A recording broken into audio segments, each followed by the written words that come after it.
Η εθνική επέτειος της 25ης Μαρτίου εορτάστη μεγαλοπρεπώς σε κάθε πόλη και χωριό της Ελλάδος.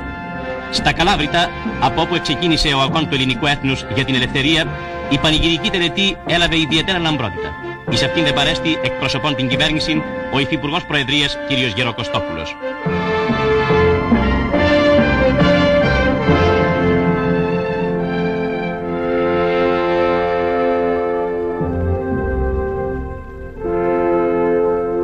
Το Μάρτι του 1821, στην Αγία Λαύρα, ο παλαιόν πατρόν Γερμανός με τους προκρίτους της Αχαΐας παίρνουν την τελική απόφαση. Το πρώτο κτύπημα εδόθη λίγες μέρες μετά στη Χελωνοσπήλια. Στις 21 Μαρτίου υψώνεται η χρυσοκέντητη εικόνα της κοιμήσεως της Θεοτόκου. Αυτό ήταν το πρώτο λάβαρο του 21 με το οποίο οι επαναστάτες όρμησαν κατά των Καλαβρίτων. Την ίδια μέρα επαναστατεί η Πάτρα με επικεφαλής τον Παναγιώτη Καρατζά. Και στις 25 Μαρτίου το Διευθυντήριο των Πατρών κηρύσσει την ελληνική επανάσταση με την περίφημη διακήρυξη του Γερμανού παλαιών πατρών.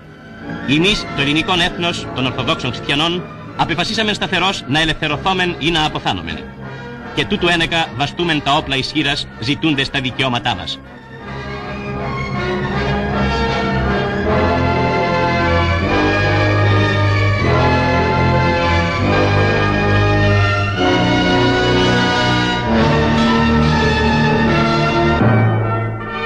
Στον εορτασμό της 25ης Μαρτίου στην Θεσσαλονίκη, την κυβέρνηση αντεπροσώπευσε ο Υπουργός Βορείου Ελλάδος κ. Μανέντης.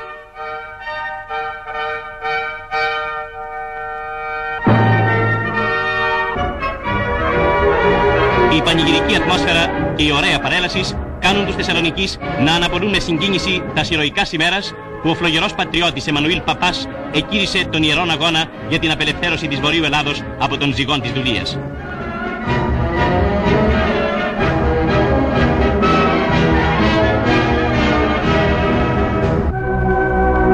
Η συμβολή των ίσων στον αγώνα του 21 υπήρξε υπέροχος και αποφασιστική για την τελική νίκη.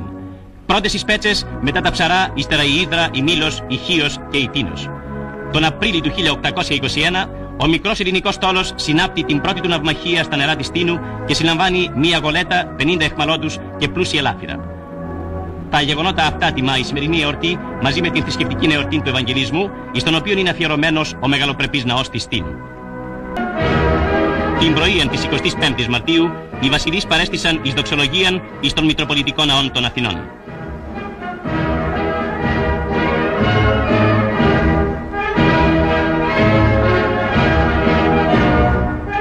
Εις τη δοξολογίαν παρίσταντο επίσης ο πρόεδρος της κυβερνήσεως και η κυρία Καραμανλή, ο πρόεδρος της Βουλής και η κυρία Ροδοπούλου, τα μέλη του Υπουργικού Συμβουλίου και άλλοι επίσημοι.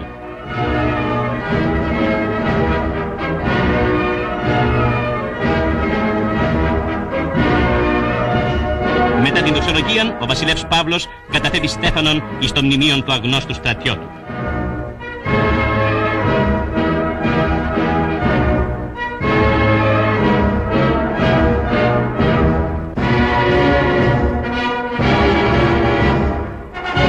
Εν συνεχεία, ο βασιλεύς, συνοδευόμενος υπό του διαδόχου Κωνσταντίνου, του πρίγκιπος Πέτρου και του πρίγκιπος Μιχαήλ, κατευθύνεται έφυπος προς την ειδικώς στηθήσαν εξέδρα. Κατά την διελευσήν των, χιλιάδες λαού ξεσπούν εις ουρανομίκης ζητοκραυγάς.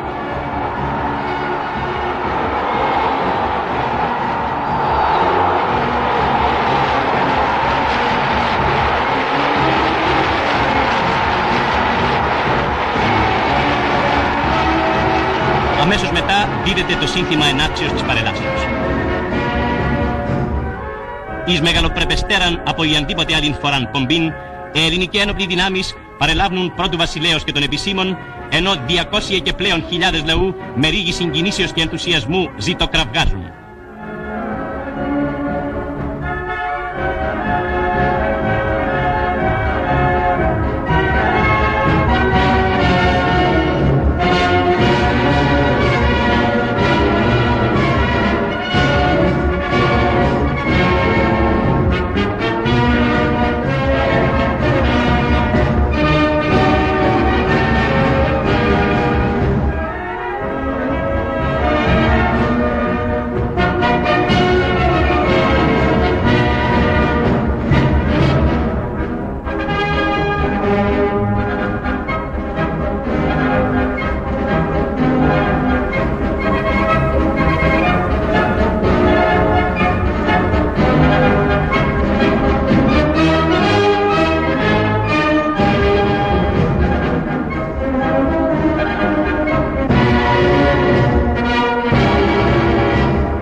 Ελλάδος, χωρίς ιστορικών παραδόσεων, πρόμαχοι της ελευθερίας και της τιμής του ελληνικού έθνους και του ελληνικού λαού, αποτελούν και σήμερα, όπως και πάντοτε, εγγύηση της εθνικής ανεξαρτησίας και πηγή αισιοδοξίας για τα φωτεινά πεπρωμένα της.